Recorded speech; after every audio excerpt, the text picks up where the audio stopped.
Panorama group, जो सोचता है वो करता है।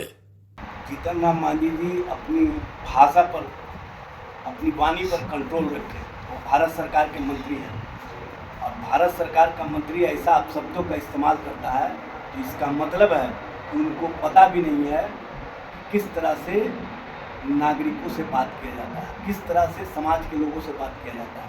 और जीतन राम मांझी जी भूल गए गजेंद्र झा वाला बात, जो मुड़ी काटने की बात किया था। आज भी भारतीय जनता पार्टी का वो नेता उस कृत्य को नहीं भूला है। जब आप गए थे मधुबनी में पूजा करने के लिए तो जैसे ही आप निकले थे मंदिर धोया गया था। आपको मानता कौन है? देखिए, वक्फ संशोधन बिल को लेकर के कल पटना के गर्दनी बाग में मुसलमानों का महाजुटान हुआ। उस धरना प्रदर्शन में लालू प्रसाद यादव के सहित तेजस्वी प्रसाद यादव भी पहुंचे थे। एक तरफ मुसलमान जो है वो वक्फ बिल को लेकर के भाजपा से नाराज चल रही है और दूसरी तरफ सौगात मोदी के तहत किट दिया जा रहा है। इन सारे मसलों पर हमारे साथ बातचीत करने के लिए राजद के प्रदेश प्रवक्ता एजाज अहमद सर इनसे बातचीत करें। क्या कहिएगा सर? तो मुसलमानों को किट दिया जा रहा है सौगात में। सबसे पहले तो नरेंद्र मोदी जी भारत के प्रधानमंत्री हैं। लोकतंत्र में प्रधानमंत्री का पद होता है अधिकार और हक देने के लिए, सौगात देने के लिए नहीं। राजतंत्र नहीं है।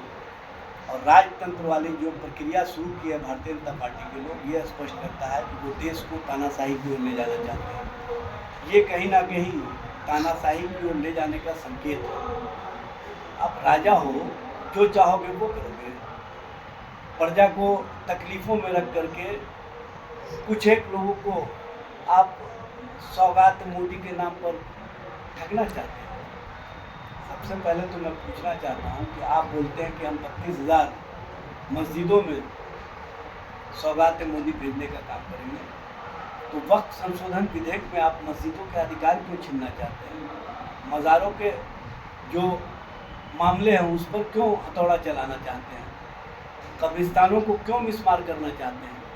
आपकी जो राजनीति है मुस्लिम विरोध की राजनीति है। आप मुसलमानों के हक और अधिकार की बात तो कभी करते ही नहीं हैं। आप मुसलमानों का अधिकार कैसे छीना जाए इन 11 वर्षों में वो स्पष्ट रूप से दिखा। चाहे 3 तलाक का मामला हो, चाहे सीएए का मामला हो, चाहे वक्फ संशोधन विधेयक हो, चाहे धारा 370 हो, चाहे बाबरी मस्जिद के मामले हो, या देश के अंदर जिस तरह से आप मस्जिदों को खुदवा करके कहीं ना कहीं धार्मिक उन्माद पैदा करना चाहते हैं, किस तरह की राजनीति आप कर रहे हैं कि जो ऐतिहासिक पुरुष हैं उनके संबंध में अपशब्दों की भाषा, अपशब्दों की भाषा नीतीश कुमार वक्फ संशोधन बिल का तो समर्थन किया। नीतीश कुमार जी क्या करते हैं नहीं करते हैं उनको स्वयं अब पता नहीं है। और जनता दल यू अब नीतीश कुमार के माध्यम से नहीं चलता है। जनता दल यू में 2 ऊपर वाले और 2 नीचे वाले चलाते हैं और जो चारों हैं वो भारतीय जनता पार्टी की नीतियों पर विश्वास करते हैं और भारतीय जनता पार्टी की नीतियों के अनुसार जनता दल यू को भाजपा में समाहित करना चाहते हैं। आप लोगों ने कल वहाँ धरना प्रदर्शन किया, लेकिन आप लोगों को जीतन राम मांझी ने कहा कि जो भी वक्फ संशोधन बिल का धरना प्रदर्शन पर बैठे हुए हैं वो सब कटमूल्य हैं।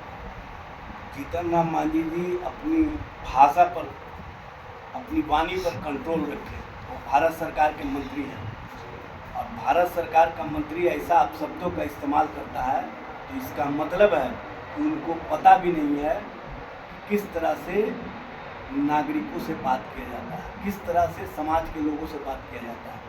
और जीतन राम मांझी जी भूल गए गजेंद्र झा वाला बात, जो मुड़ी काटने की बात किया था। आज भी भारतीय जनता पार्टी का वो नेता उस कृत्य को नहीं भूला है। जब आप गए थे मधुबनी में पूजा करने के लिए तो जैसे ही आप निकले थे मंदिर धोया गया था। आपको मानता कौन है? आप ज़बरदस्ती का मुसलमानों को गाली दे रहे हैं।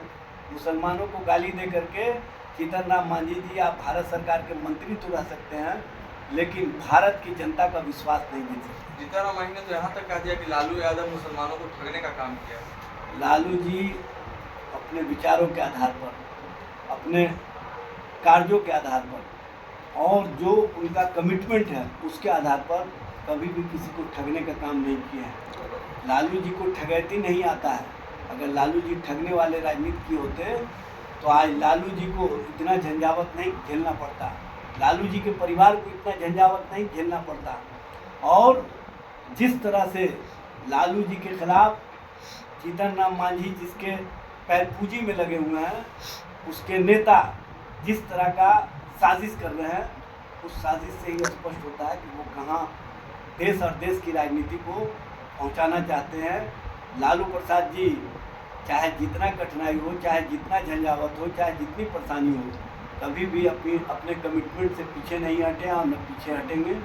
वो स्पष्टवादी हैं और स्पष्ट रूप से सामने आकर के भारतीय जनता पार्टी और सांप्रदायिक शक्तियों को चैलेंज करते हैं। चलिए, तो हम एजाज अहमद सर सारे मसलों पर बातचीत कर रहे थे। आप इस बातचीत को लेकर क्या कुछ सोचते हैं, अपनी प्रतिक्रिया कमेंट बॉक्स में जरूर दर्ज करें। तब तक के लिए आप देखते रहें द न्यूज़। धन्यवाद।